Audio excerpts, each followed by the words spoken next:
اعوذ باللہ من الشیطان الرجیم بسم اللہ الرحمن الرحیم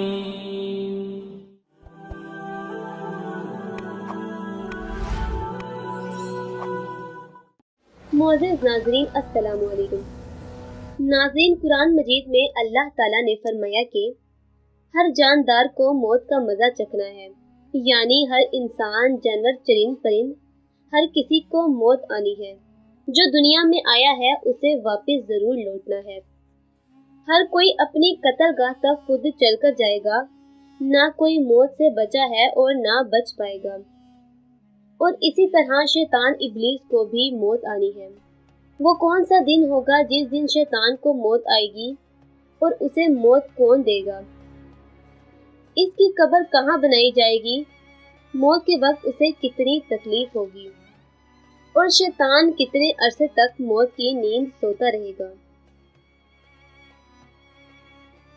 شیطان مردود کو جب اللہ تعالیٰ نے جنت سے نکالا تو اس نے اللہ تعالیٰ سے قیامت تک کی مہلت مانگی، تو اللہ تعالیٰ نے اسے مہلت دی، تاہم اسے قیامت تک موت نہ دی جائے گی۔ قرآن مجید میں یوں بیان فرمایا گیا کہ اس نے کہا، اے پروردگار، لوگوں کے زندہ کیے جانے تک مجھے مہلت دے۔ فرمایا، تجھے مہلت دی جاتی ہے وقت معلوم تک کے لیے۔ مفسرین کے مطابق وقت معلوم وہ وقت ہوگا جب حضرت اسرافیل علیہ السلام سور پھونکیں گے۔ جب قیامت کی تمام نشانیاں پوری ہو جائیں گی تو مومنین کی بغلوں کے نیچے سے خوشبودار ہوا گزرے گی، تب تمام اہل ایمان والے وفات پا جائیں گے۔ اس کے بعد 40 سال کا زمانہ گزرے گا، اس میں کوئی بچہ پیدا نہ ہوگا، یعنی اس زمانے میں تمام انسانوں کی عمر 40 سال ہوگی۔ تب تمام مسلمان مر چکے ہوں گے تو زمین پر صرف کفار اور مشرک ہی رہ جائیں گے۔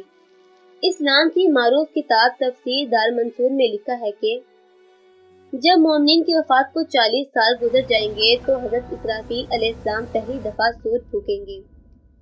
پہلے اس کی آواز اتنی ہلکی ہوگی کہ لوگ غور سے سنیں گے، پھر یہ آہستہ آہستہ اتنی بڑھ جائے گی کہ لوگوں کے کانوں کے پردے پھٹ جائیں گے۔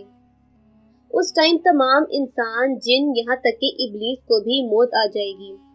اس کے ٹھیک 40 سال بعد حضرت اسرافیل علیہ السلام دوبارہ سور پھونکیں گے، تب تمام مردے زندہ کیے جائیں گے اور قیامت قائم ہو جائے گی۔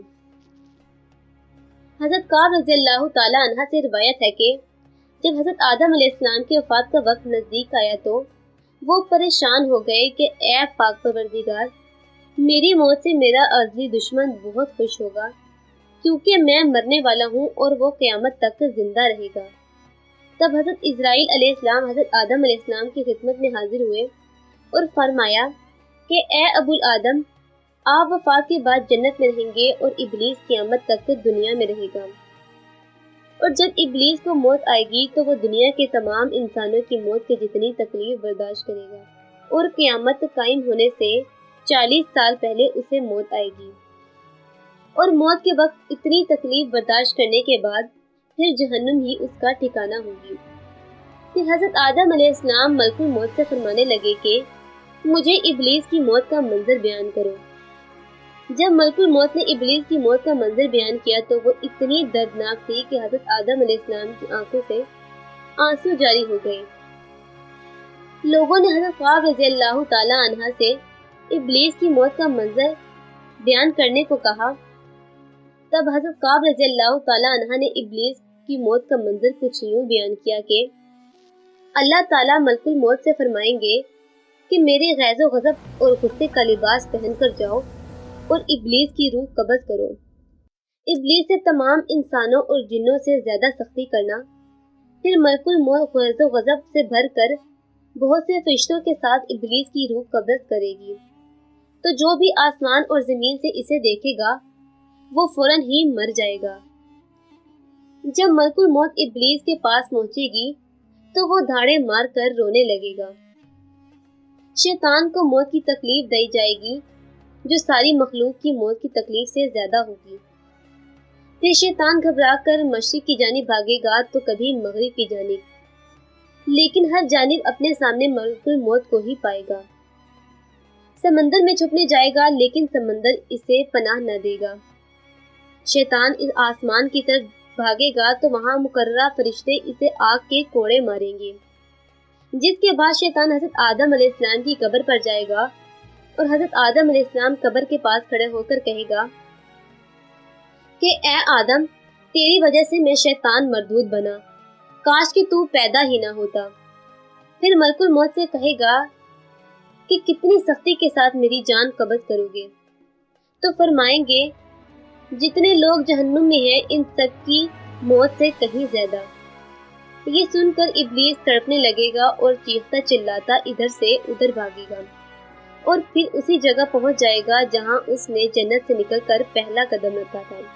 وہ جگہ آگ کے انگارے کی طرح سرخ ہوگی اور زمین چنگاری کی طرح ہو جائے گی، یہاں تک کہ زبانیہ نامی فرشتوں کی جماعت شیطان کو گھیرے گی اور فرشتے شیطان کو زنبوروں اور آروں سے چیریں گے، اور جب تک اللہ تعالیٰ چاہے گا اس وقت تک ابلیس حالت نزع اور موت کے غصے کا شکار رہے گا، اور وہاں جہنم کی سندیسیاں لگی ہوں گی، ان سندیسیوں سے تڑپا تڑپا کر جان نکالی جائے گی۔